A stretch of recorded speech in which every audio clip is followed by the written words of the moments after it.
So tell me about your new project, Golden State. Oh, yes. Ah.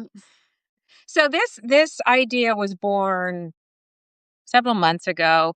As you know, I quit the LA Times in late October of 2024 when the owner um, sort of shocked us all by blocking the endorsement of Kamala Harris. And it was just sort of the tip of the iceberg. Um, there was a lot of strange meddling and messaging going on, and I could see where things were headed. So I quit, and I didn't know what I was going to do.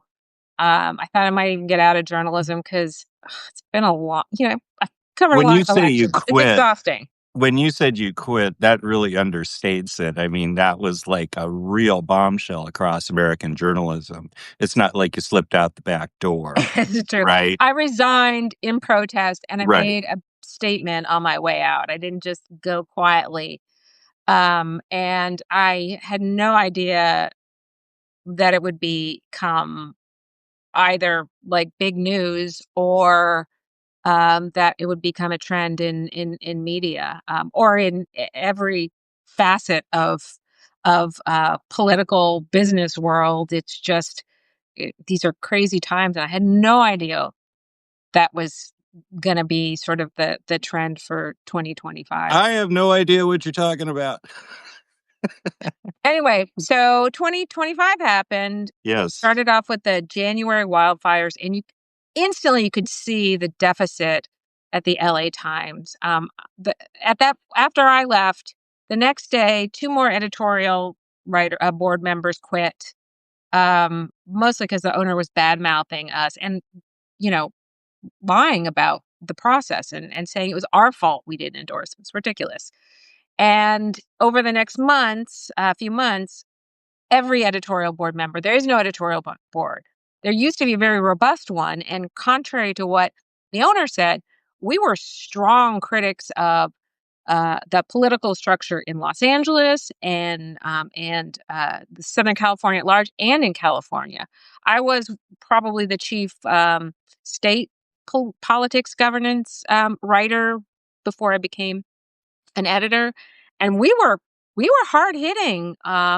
It's not like the idea that we were a liberal editorial board. Sure, when it came down to policies, we tended towards compassion and equality. Um, but we didn't give Democrats a pass. When that's the power structure in your state, that's who you hold to account. But that's gone. It was all gone, and you could see it in the wildfires. The op-ed side had been denuded as well. A lot of people quit. Um, and it was, there were writers who didn't want to work with the LA Times anymore after this.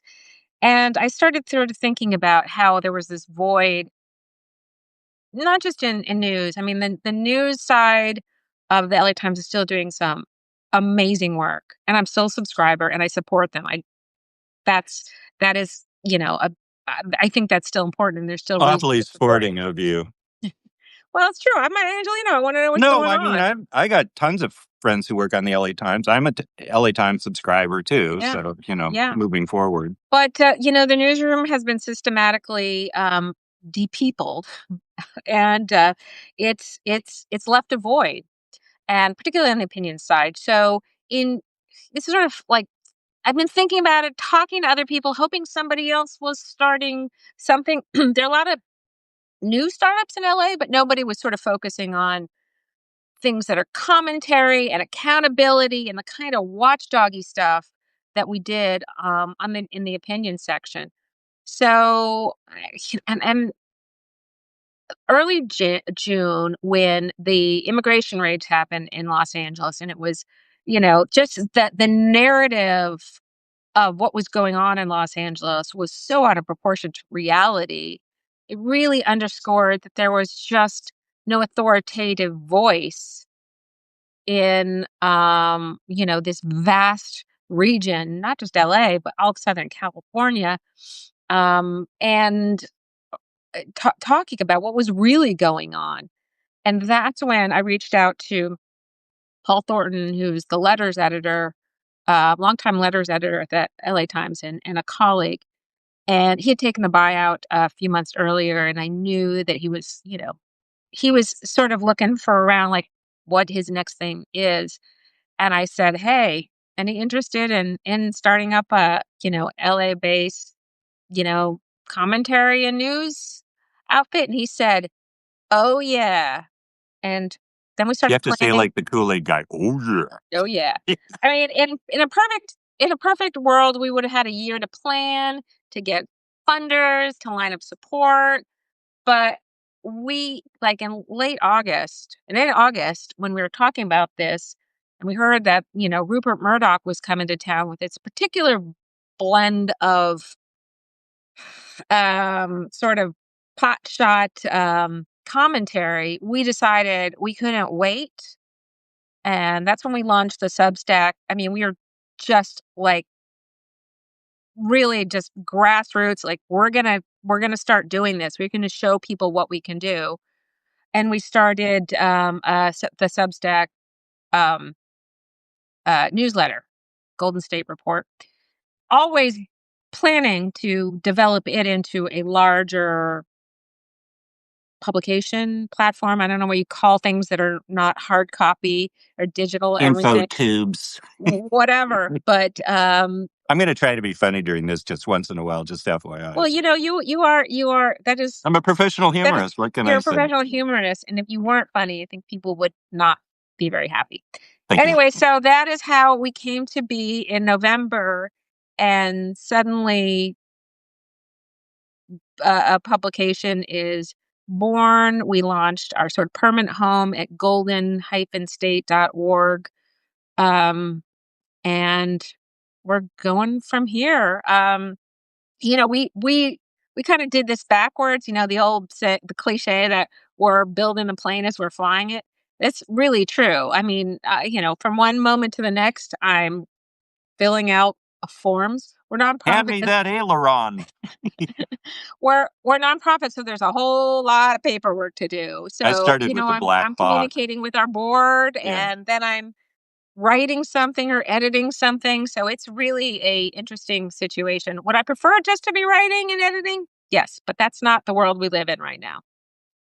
Oh, I did an interview with Wired a couple months ago, and I was trying to describe what I felt like, launching the Substack and you know, leaving a mainstream media daily newspaper outfit after probably 42 years of working for them. I've been on a daily newspaper as a real employee since I was 20 years old. And so then you get thrown out the door at 62. Well, how am I going to make a living besides, maybe starting a bait shop, or a frozen yogurt stand?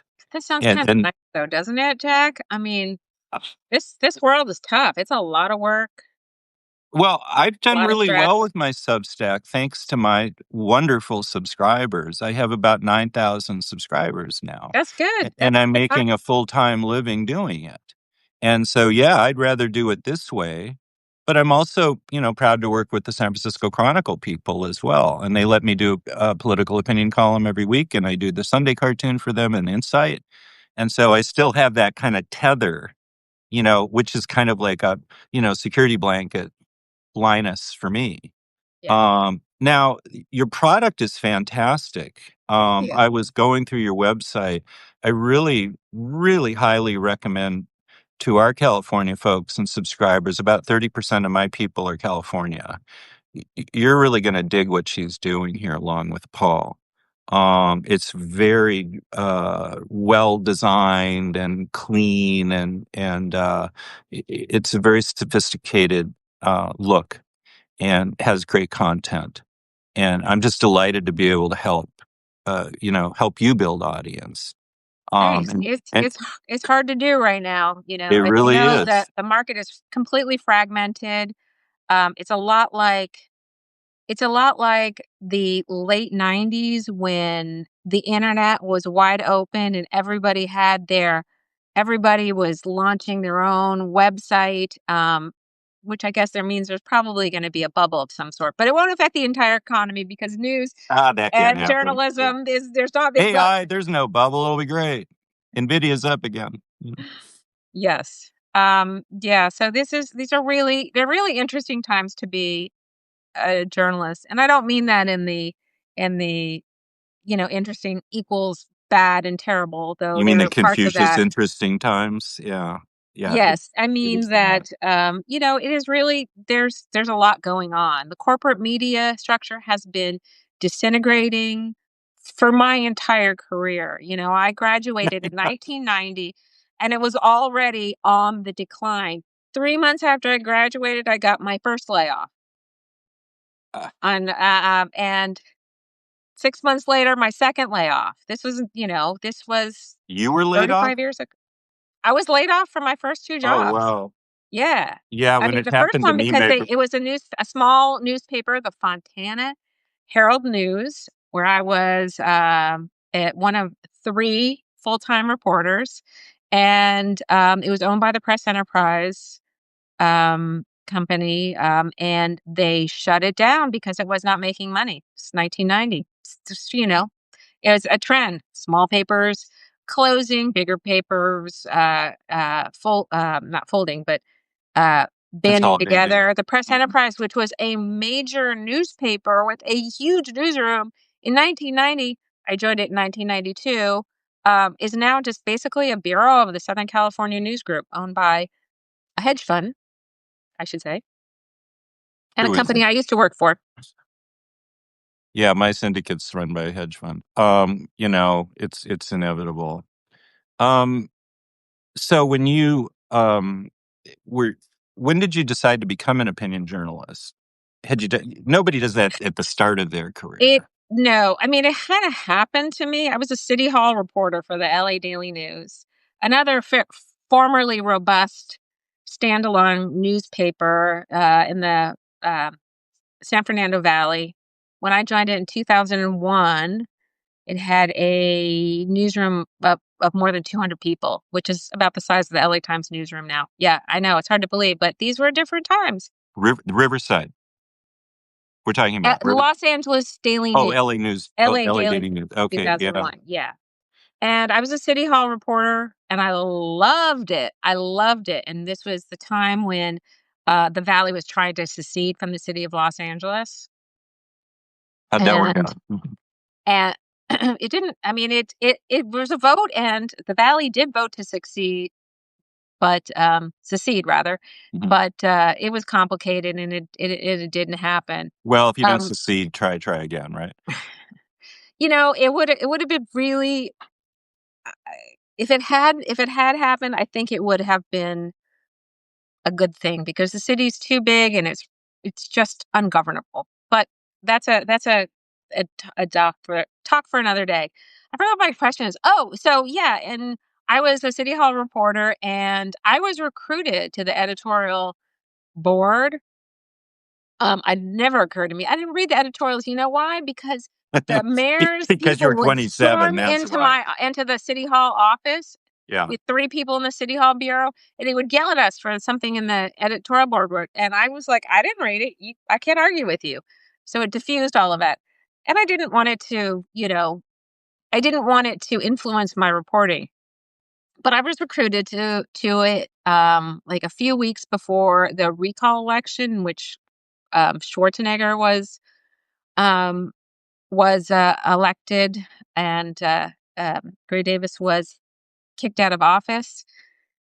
And, at first I thought, "Meh, I don't, or editorials are boring. I don't want to do that." And but they offered me more money, and they offered me a chance to write a column, and I always kind of wanted to write a column, but I didn't think I would. I didn't think I would have the.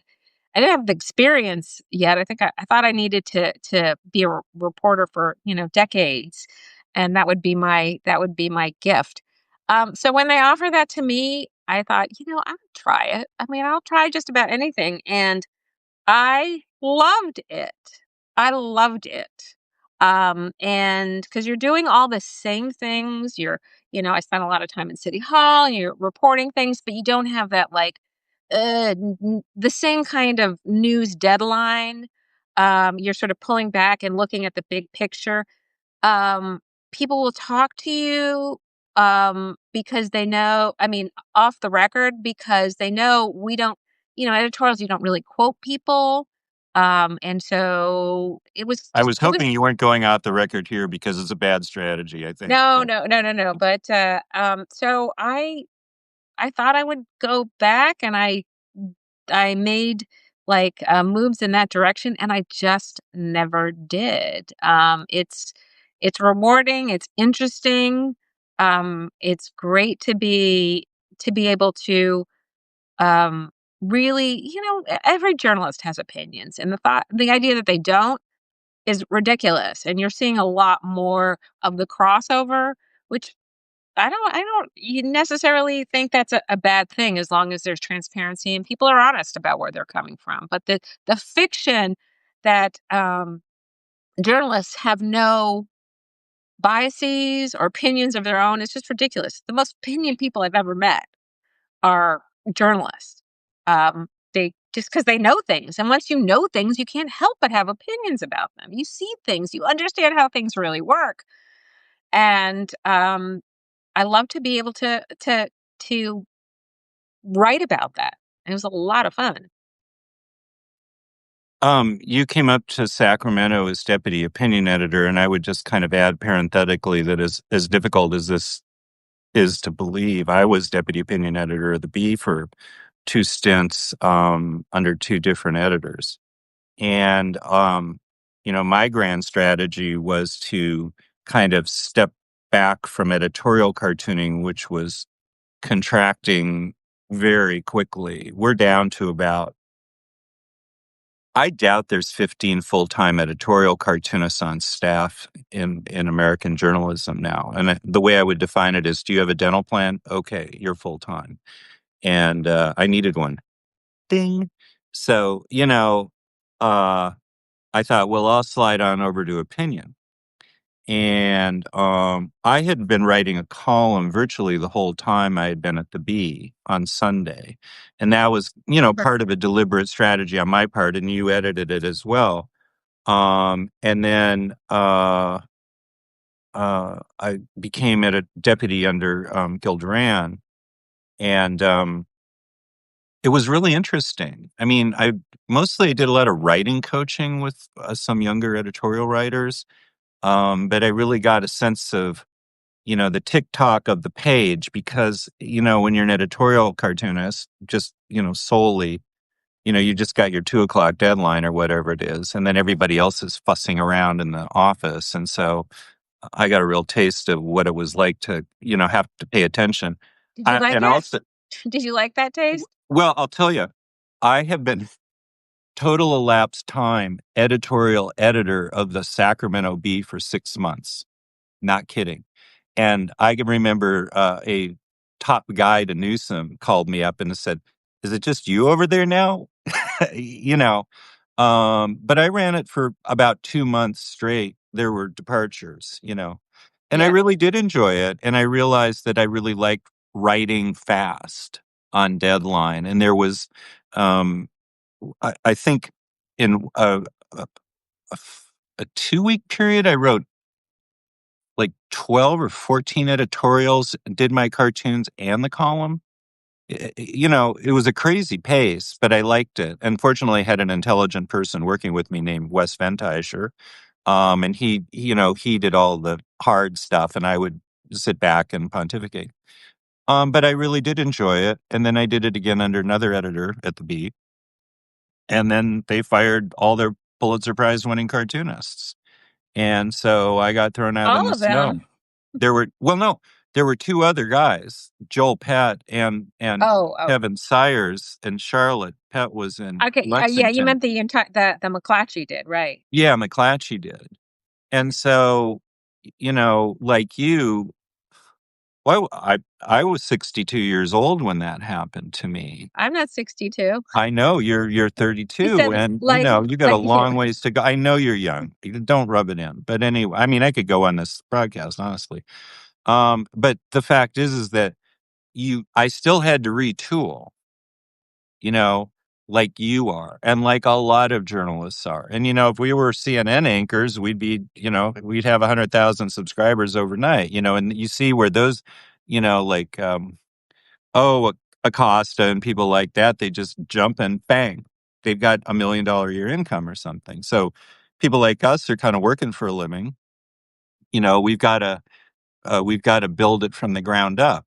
To be fair, we got into this business as in the print world, and we knew we'd never make big bucks. I mean, we did it because it's fun and it's rewarding, but it's not a lucrative business. The people who get into broadcast, they know that they make it comes with big paychecks. So it's like comparing somebody like a stage actor to a movie star. Hmm. But the reality is there's a lot more of us making a living, and then there are people like Jim Acosta, able to jump from CNN to their own thing. I mean, there's very few of those. So what's my point? My point is that we win, even if we don't win. We're Right.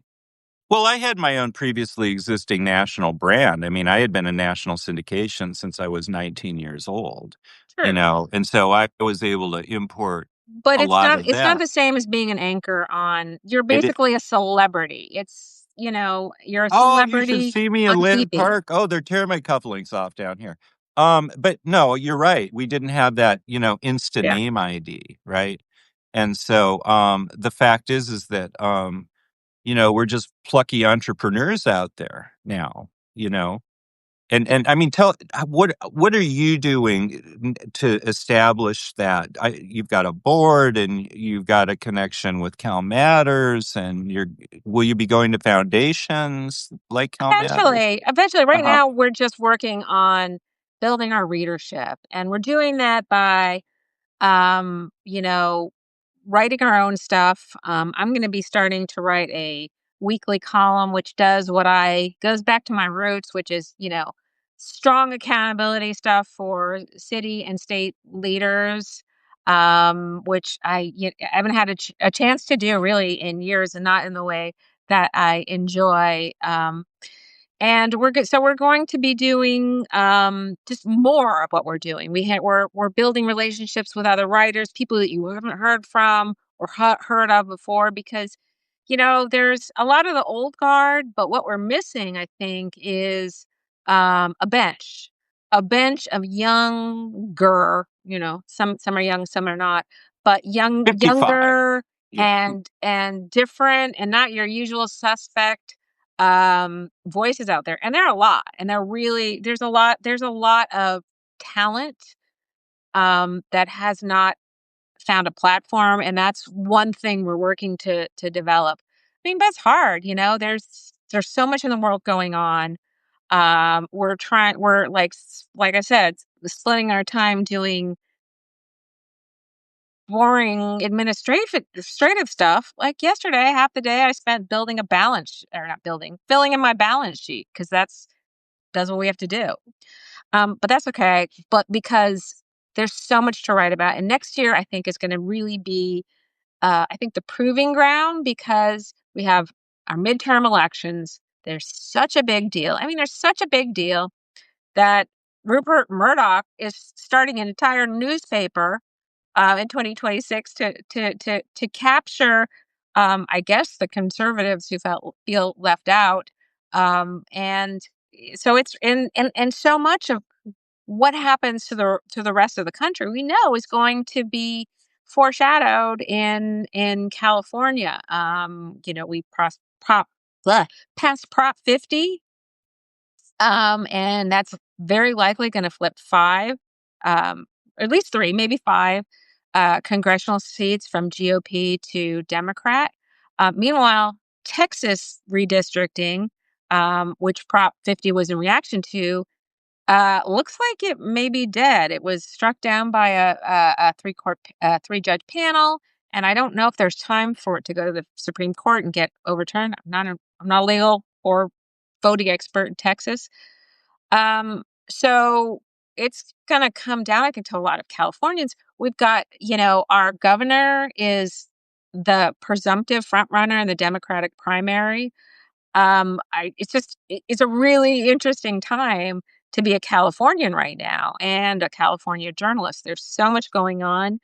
I know you and I have talked about the governor's race.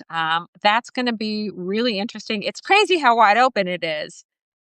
Since Senator Alex Padilla didn't step in, and former Vice President Kamala Harris passed. It leaves the door wide open for anybody. I can tell you want to talk about the governor's race, and I'm happy to take you up on it. I do. It's exciting and interesting. Well, let's do that for a second. You set the table. I'll put some glasses and napkins Okay. on. Um, the column I'll be working on for the Chronicle soon next week, is Swalwell getting in the race and Tom Steyer getting in the race. And so, to me, yeah, this race is crying out for a Bigfoot, and Porter is the only kind of, name that's familiar to younger people. Beyond the borders of California. Exactly. So she's a national celebrity, no question about Yeah. it. She's really bright. She's a very capable person who also showed flashes of, there was a bit of confirmation bias in what happened to her, but You're talking about the unpleasantness to staff and the language and so on, which yeah. is no surprise to anybody who's been around her for more than 10 seconds. Or no surprise to anybody who's around politics. That's regular bad behavior. Well, I will tell you something. What? In 1970, let me tell you something. In Oh no, are we going back 1978, to 1970? yeah, I'm sorry, before you Good were time. born. So And I was a political aide, and I was a advance man and driver for a congressional candidate in Minnesota in 1978, which was a bad Democratic year. That was, I would also say, the Jarvis year in California. So it was a, conservative wave. And this guy I worked for, who was a state senator, and he was 29 years old. Well, he just invented new ways to say the F word. I mean, it was brutal. And I quit after 6 or 7 weeks because, like, I couldn't take being accosted really by this guy. I mean, we're cordial, and he's 70 some years old.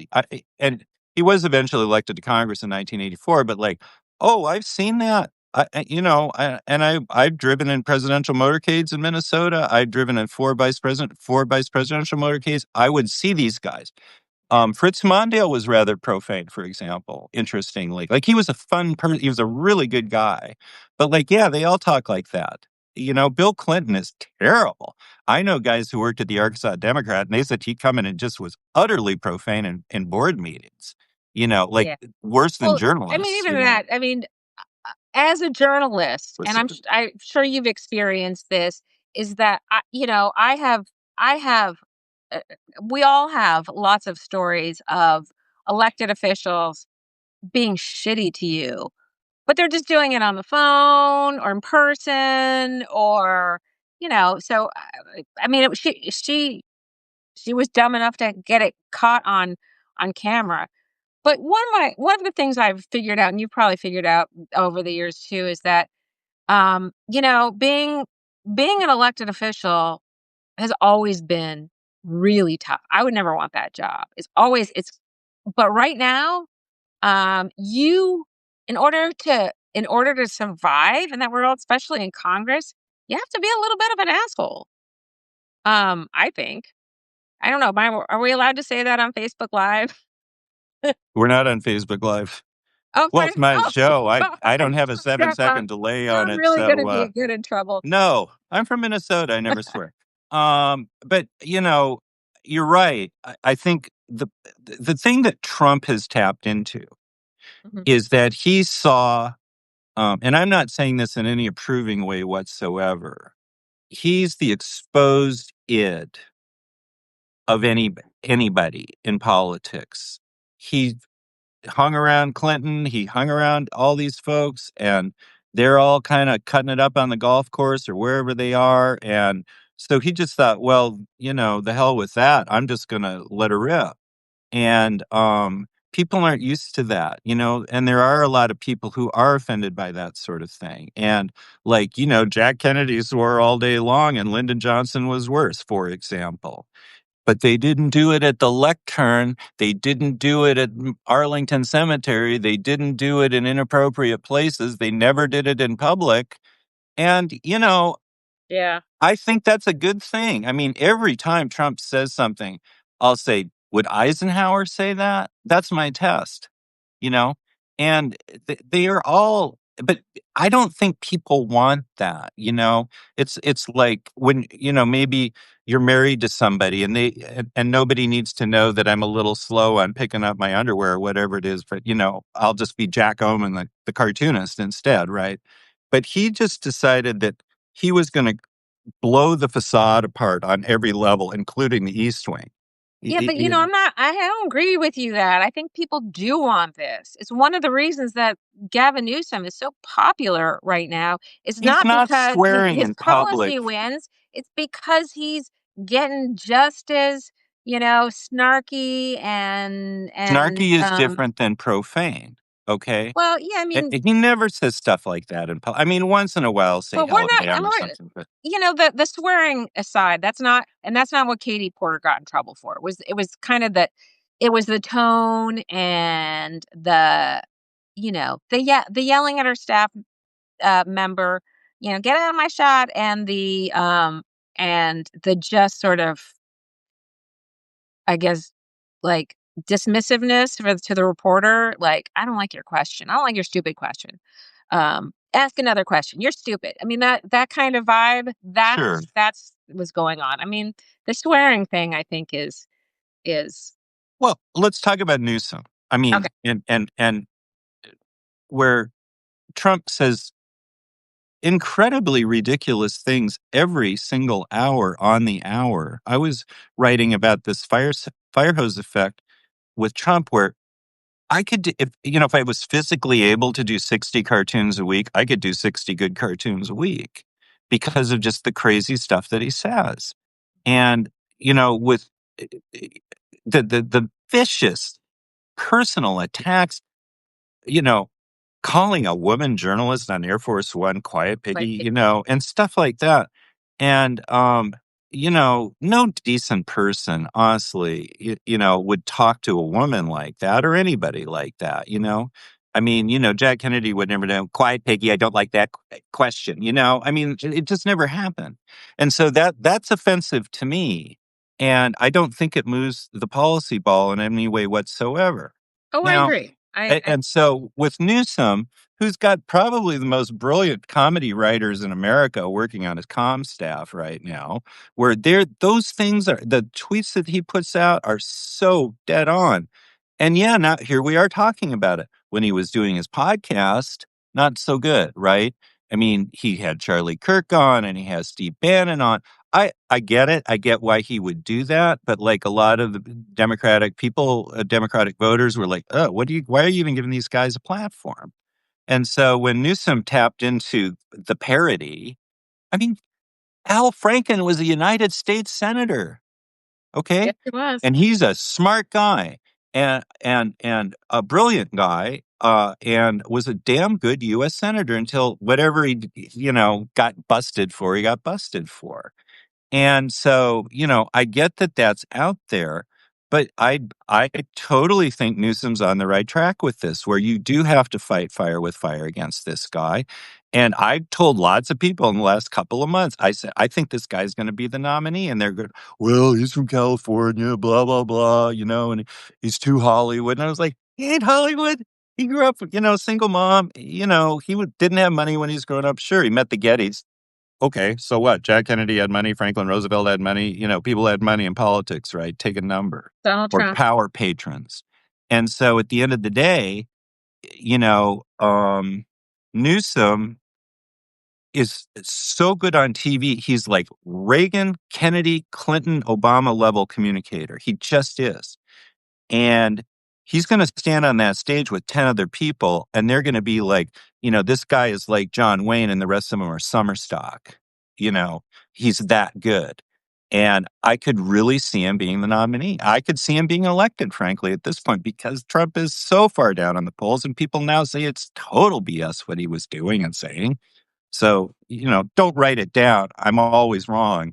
But like, I can see it now. And maybe a year ago, I wasn't quite there. You're not the only one. I mean, Politico crowned him the front runner just earlier this week, right? And I mean, Was that the Jonathan Martin article? I think it was. Yeah, absolutely. He's the front runner. I mean, and look I at the mean, polling. he was polling above Trump even before November 4th in terms of popularity nationwide. So The interesting thing here is Harris. yeah, Um, and she's a really decent person, I think. She's very capable. She did a great job with the 107 days. I don't have any criticism of her specifically, how she handled herself during that campaign. Yeah, she had high staff turnover. That's another interesting thing, where women get busted on, oh, well, a lot of her staff, left and she's mean. Like, she's mean, uh-huh. or Amy Klobuchar blew up because some staffer didn't give her a fork with her salad on the plane. Do you think Bernie Sanders ever loses what with Oh, I'm sure somebody? he's not grumpy. And yeah, he's not St. Thomas Aquinas either, but like, I do think that Harris, I just don't see her getting the nomination now. I really don't. And I think that we're in this kind of media disposable world now where, okay, you got it. Good luck. I don't know that you come back like that. Trump did because his people are, his base is, well, I didn't want to go there, but I'm not seeing her as the nominee now. I'm really not. True, but we're still pretty far out We are uh, absolutely far out. from the election, the 2024. I don't know what year it is. The 2028 presidential election. So a lot can change. But definitely, of all the Democratic leaders, he's the one that people are paying attention to, and he's got a lot of ink. But fortunes have fallen quicker. I mean, do you remember Howard Dean? Ah, I don't know. Yeah, Yeah, absolutely. you I know, never thought Dean would be the nominee, but yeah, I but think things happen. I People torpedo themselves. Stuff happens. Somebody emerges like a year ago. Nobody had really heard, very few people had heard of Zohran Mamdani, and suddenly he's the mayor of the largest city in the country. So, I mean, I think the world is right for somebody with incredible charisma who's really talking the talk. I mean, one thing about Gavin Newsom is, he's not your uber progressive candidate. He's not. which is a good He's a thing in that businessman. primary. Maybe, maybe not. I don't know. I mean, again, I feel like things have changed. Now the income gap is getting wider. There's definitely some class discomfort. I mean, we're in a situation where there are more billionaires, but people at the lower end, like I don't even know how I'm going to afford. I don't know. I mean, I'm barely making a living doing this, so I could use a subsidy for my health care, but I don't know how I'm going to afford health care without it. I mean, that's the real situation. Is Oh, that sure. I people was paying are 1,800 a month. really Yeah. financial peril, and God help us if there's even a correction in the AI bubble, because the people who are going to feel it are not all the big investors, and apparently we're supposed to be bailing out the big AI companies, according to Sam Altman. But we the people are. I hate to use that term, but we are gonna, take that burden. We're gonna lose our 401k Well, equity. We're gonna be, are seeing absolutely. prices go up. I mean, that's the reality here, Let's and go. people know that. And I Right. think that sets the stage for a really dynamic um, person. Is it a Democrat socialist? I don't know, but is it somebody who's espousing the Well, Berniness? And I think let's go back to the governor's race for a second before I derailed my train of thought, which was okay, Tom Steyer's in the race. He's a billionaire. He ran for president president. in 20. And I'm sorry, where's the constituency in the Democratic Party right now for a billionaire running for office at this point? Yeah, we got they have their guys and and the Democrats have their billionaires, but he was so utterly uncompelling as a presidential candidate. And I mean, the word that just keeps coming into my head with Tom Steyer is presumptuous. You know, these guys make a billion wherever he made his billion or 5 billion or whatever. And then they're like, well, I'm not going to run for the legislature. I'm not going to run for Congress. I'm not even going to run for governor. I'm just going to run for president of the United States. And I thought that that was such a hubristic, arrogant act on his part. And so now he wants to be governor of California, where I don't even know how much he spent on the Prop 50 thing. Great, more power to him. But like that does not qualify you. Or Rick Caruso, Yeah. who's built malls down there and Well, is thinking about running for let me government, say something about Rick Caruso, because and I'm or not defending Steve him, Klubeck, but Rick Caruso has served in civic life. He was on the LA Police Commission, and that is not an easy I'm job. talking And about governor. I'm talking about yeah, but governor. I'm just talking about you're saying, and I wouldn't disagree with you. The people who just want to zoom right in and not do the hard work. Um, but I'm all in for if billionaires do want to do the hard work of governing and, serving on commissions and working kind of the shit jobs. Again, sorry, I'm swearing again. The I don't know, maybe I should run for something. Yeah. But I mean, if you're going to do the work and I don't care what your income necessarily your income level is, but I think what you're finding offensive, and I think a lot of people do, is the idea that I have been successful in this one area and I made a shit. Sorry, I made a lot of money and now I think that qualifies me to run the country or the state, without actually doing the hard work of learning how governance works. Because it's really unglamorous to do, but important to do that stuff.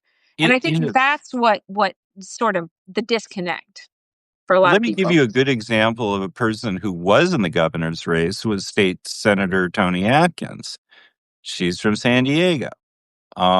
She's a wonderful person. Everybody loves Tony Atkins on K Street. She had been assembly speaker. She had been pro tem president. She had been mayor of San Diego for 5 months. And you know, a more decent person isn't in California politics. I mean, if she raised $3 million, I'd be surprised, and that's like Waymo fare. I mean, and just couldn't get any traction. And so Tony Atkins isn't a billionaire. Or another good example is Betty Yee. Everybody loves Betty Yee. She's sitting at 3% right now. Abundantly qualified to be governor. You know, and they can't get the traction. And Tom Steyer can just whistle in. Tom Steyer's going nowhere in this primary. I'll tell you that right now. And I don't see Swalwell going anywhere, frankly, either.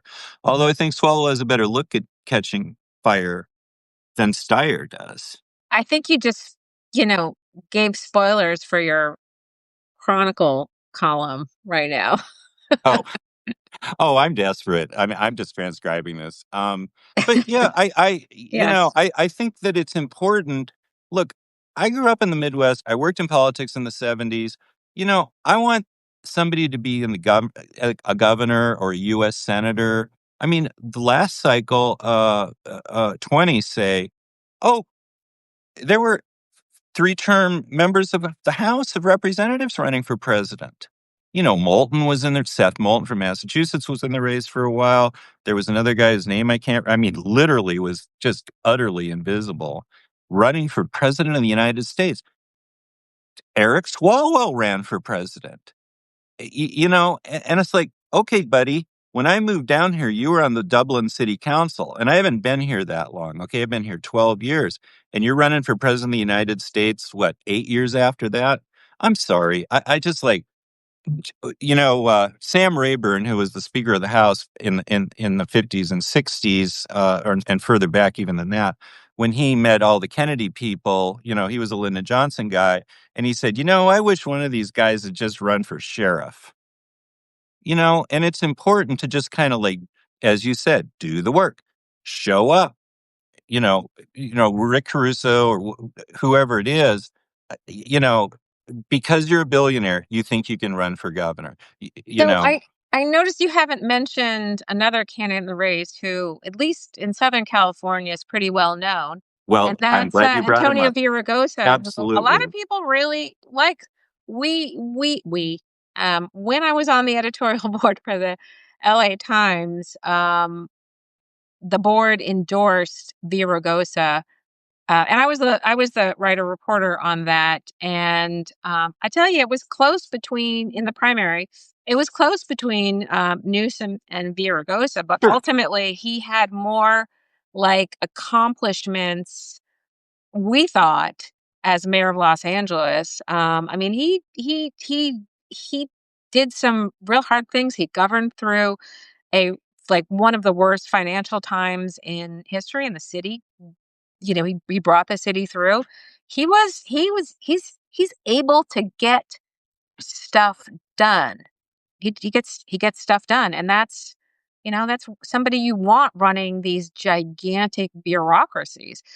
Not that I'm not necessarily endorsing him now, but I'm surprised that more people are not talking about it, and maybe because he's not from. I mean, he was speaker, but of the I was gonna say Speaker of the House, but he was not. He was, We call it of the assembly assembly. in California. The Yes. assembly, not quite as It only big, took me 5 years. Yeah, but go ahead. but So that was what, 25 years ago? So it was a long time ago. So he's not really in the Sacramento political sphere the way he was, in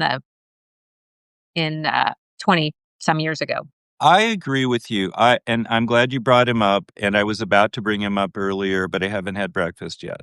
So I do think he's a very capable guy. And ran, a very complicated operation. The assembly and Los Angeles did a good job. But I see him, and I don't mean any disrespect because I'm 65 years old myself. I think he's kind of an artifact of the 90s in a lot of ways, where people were like, "Oh, he's a comer. Oh, he's going to be in the Clinton cabinet or whatever." Well, that was more And like the aughts, I think. okay, The aughts. He sorry, was he was on he was the it. He was the it Californian for a while, 20 years he ago. was. He Yeah. absolutely. I apologize, but I think that I could see money going to him really fast now. As like, okay, this guy knows what he's doing. I've met him. He's very charismatic. He's a funny guy. He's been doing. I've been watching some of these forums. He's really good. He's really good. So absolutely. I mean, I know some really smart people who are for him, and Yi too.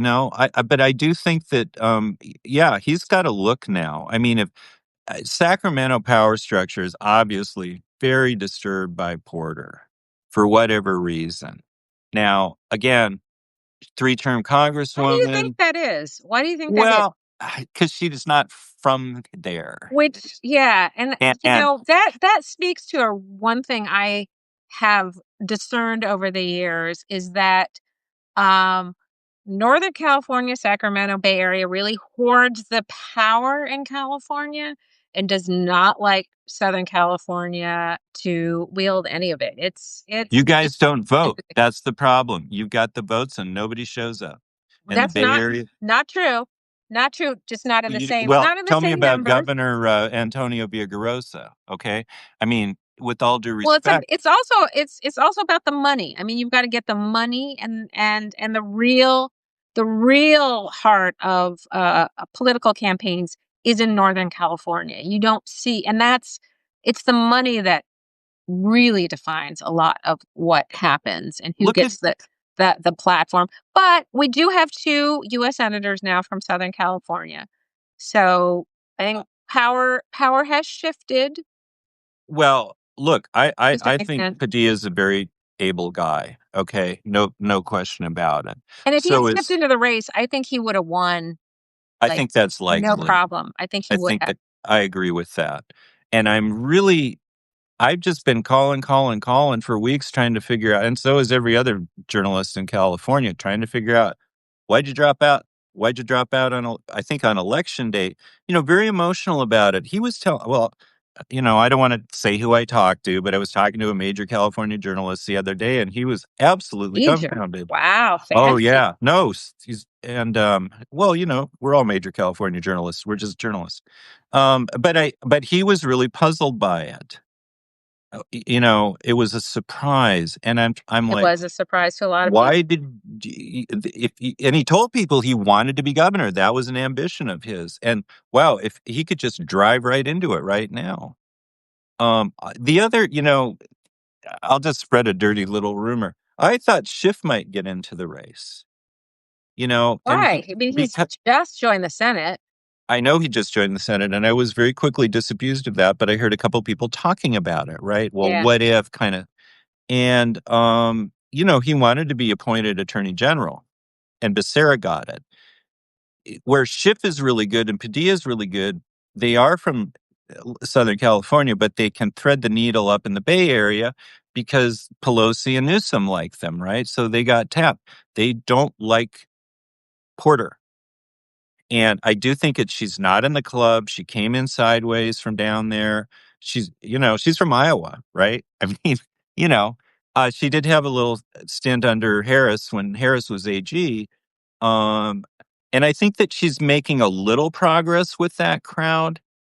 I've heard from other sources that she's not completely blackballed, but it's going to be tough for her. Your Yep. turn to talk. Yeah. No. Uh, no dead air. Oh, I don't know You what can there's. swear. Yeah. Um, All well, I was just sort of reflecting on how quickly the governor's race is coming up. It it's going to be June, so almost like it's less than just about 6 months. So that's going to happen pretty quickly. So the field will probably clear more by January, I expect. Folks will drop out. I don't, you let's. know, I want to know what you think about Swalwell. I mean, basically, the guy has been, an MSNBC staple, yeah, you know, for years. He now, to his credit, he's a good-looking guy. He's very articulate. I kind of am digging his social right now. It's accessible, it's funny, yeah. it's like, remember the Doonesbury comic strip? He's the Reverend Scott Sloan, the hip young priest who can talk to kids, and there was kind of a hit of like, and he's a young guy, I mean, if he's 45, I'd be surprised. Well, there are two reasons that people run for an office like governor.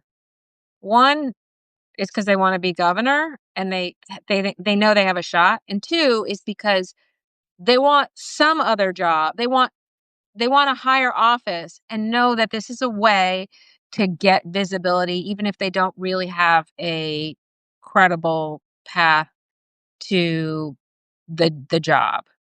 So I Sure. don't, I think he has a lot less of a profile statewide than many of the people who we've been talking about. I mean, maybe his TikTok followers, might vote in and it's definitely an untapped voter demographic. I think is the younger folks who are really been animated politically over the last year and finding them. I mean, I still think Katie Porter, even though she's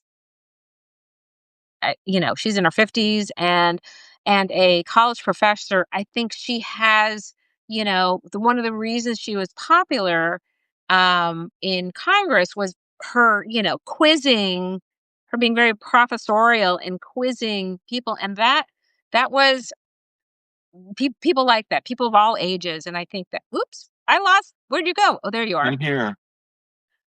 Let me demonstrate on this whiteboard. Yes, She had a prop, see? And so, she did. But um, regardless, it worked. It worked for it her. did work, and, I will, just kinda step away from the vehicle with Swalwell. Um, he is well known with influencers and Democratic Party influencers.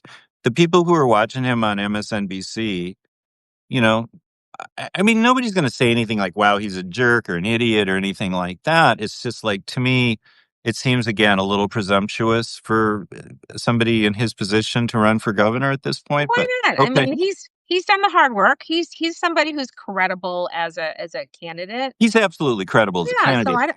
But, Jerry Brown got elected at 36, yeah, right? good for him for And running. I and don't see anything sure. wrong with it. No, but I mean, every is he the Bigfoot? Probably not. I don't know. I think things are they're gonna happen in the next couple of months, and early next year we'll see who the real players are. If you look at the Senate fundraising from 24, Schiff raised 34 million and Porter raised 30 million. That's a lot of money. Can Swalwell raise 30 million, 35, $40 million? How much has Porter got on hand? I haven't checked that recently, but you know, I mean, what does a commercial cost in Los Angeles? Right? I don't know. I Yeah, mean, Tony Villarosa's been up down in Southern California. I know that because I believe he was, kicking Porter. But there's just gobs and gobs of money that these people have to raise. And that's why the Tony Atkins dropped out, and probably going to lose Thurmond and maybe in the next couple months or so. Who knows, right? But at the end of the day, can Swalwell convert his MSNBC appearances into 30 or $40 million to get through that primary? And could be, let's could be. well, sure. I mean, and there are so many examples in California politics. You can go back to Jane Harman, who raised a ton of money in 98. Al Cecchi raised, oh God, I don't know, tens of millions of dollars. He was chairman of American Airlines, if I'm not mistaken. Schwarzenegger was able to raise a lot of money because of Hollywood. Yeah, Newsom was able to raise a lot of money. But where's Swalwell? Now, Steyer could probably spend $100 million, but that may say. not mean anything. It We've seen doesn't that story always work. before. Yeah, Absolutely. You got to have a brand, you know. So, at the end of the day, I could very well see Swallow getting traction. I could see Villarosa getting traction. Honestly, I if could that see happens, you're gonna have to learn how to say his name correctly. VR. Dan Murray's been lecturing me about Villaraigosa. Villarosa. Anyway, and so I agree. I mean, I think that this race isn't static at all. But are these the two candidates who are going to loosen it up? I keep wondering, is there some X factor candidate out there who we haven't even thought about yet? Right? Maybe that's you, Nancy Jack. Pelosi comes in, or Maybe that. something. You Well, know, now that would be a game changer. it I think. absolutely would be. I think maybe that's your next move, Jack. Have we had a cartoonist for governor? Bill Malden, who you may have heard of, the great World War II cartoonist, was the Democratic nominee for Congress in 1956 in New York, in the Poughkeepsie area. And, well, he got his brains kicked in, but he ran a credible race, Yeah, literally got Uh, his brains kicked in. well, he lost. Okay, it Okay, was that's yeah. No, he different didn't. Yeah. because that would be Um, bad. I do want to. Okay, I do. So no, I have. If elected, I won't, sir. I do want to wrap this up. I do want to hold up my book cover. Weird. Um, you can either buy it from me, go to my Substack, or you can buy it from Amazon. And it's doing great. I thank all the people who bought it. And I've signed up Mariel for 20 copies so that you owe me $400. Oh, And thank you so okay, because I much have to, that. well, we'll pay for each other's healthcare.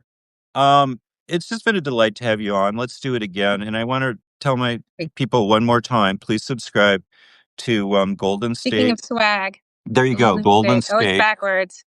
And it's a terrific thing. And we I couldn't endorse it more, and I really think it's important for the future of journalism in California.